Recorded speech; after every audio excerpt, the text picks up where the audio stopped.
Welcome to KetoMealsAndRecipes.com. Today we are featuring how to make a keto version of a creamy melt-in-your-mouth chocolate truffle. The macronutrient ratio for this recipe is 7.5 to 1. The total carb content is 1.2 grams per serving. Let's begin with step 1. Pre-chill your molds and using a kitchen scale, carefully measure out all the ingredients and then set them aside. If you're counting your carbs and want to accurately know the macro ratios, this measuring step is very important. To make your truffles, you need to make a bain-marie, also known as a double boiler, which is basically a large bowl set over a small pot with about 1 inch or 3 centimeters of simmering water. Into the bowl you will be placing over the simmering pot of water, pour the heavy cream, the vanilla,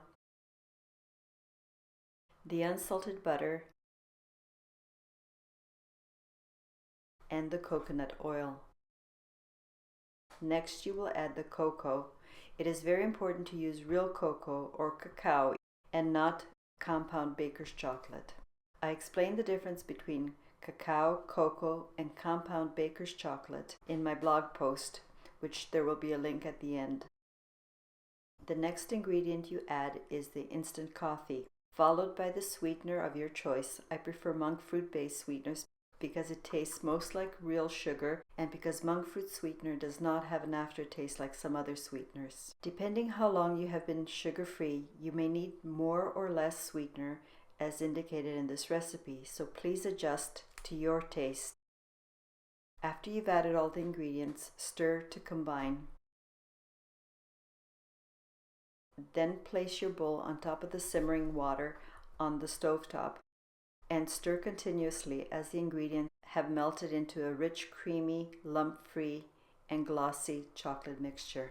To achieve the best texture for the chocolate truffles, it is really important to use a very low heat setting because if the heat is too high, your cocoa could burn and the oil and butter will separate and you will have a lumpy, curdly looking result. When the cocoa has completely melted and blended well, you will have a rich chocolate that is glossy and very smooth in texture. Remove from heat. Your mixture is now ready to be poured into your pre-chilled molds. Many people have asked, why does keto chocolate melt easily at room temperature or in your hand?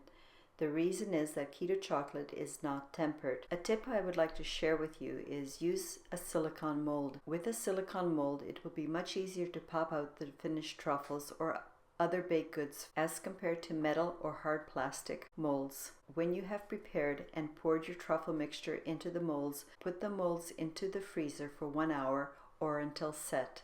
When your truffles have set, put them in an airtight glass container and store them in the freezer. When you want to enjoy your truffles, take them out of the freezer and leave them at room temperature for about 5 minutes. When I have served these keto truffles to my friends and family, they are surprised at how rich and satisfying they are. They have an amazing mouthfeel. I have been told that these truffles compare very favorably to Lindt chocolate. Lindt used to be my favorite chocolate of choice. Now that you have the basic truffle recipe, experiment with it. I like to use crushed pecans, coconut flakes, or almond slivers on top or blended throughout the truffle for a crunchier version. I have also used this basic recipe as a starting point for the peanut and almond butter cups. Enjoy! The description below has a link to my blog where you can find the printed recipe. Please comment, share, and subscribe. See you next time, and thank you for watching.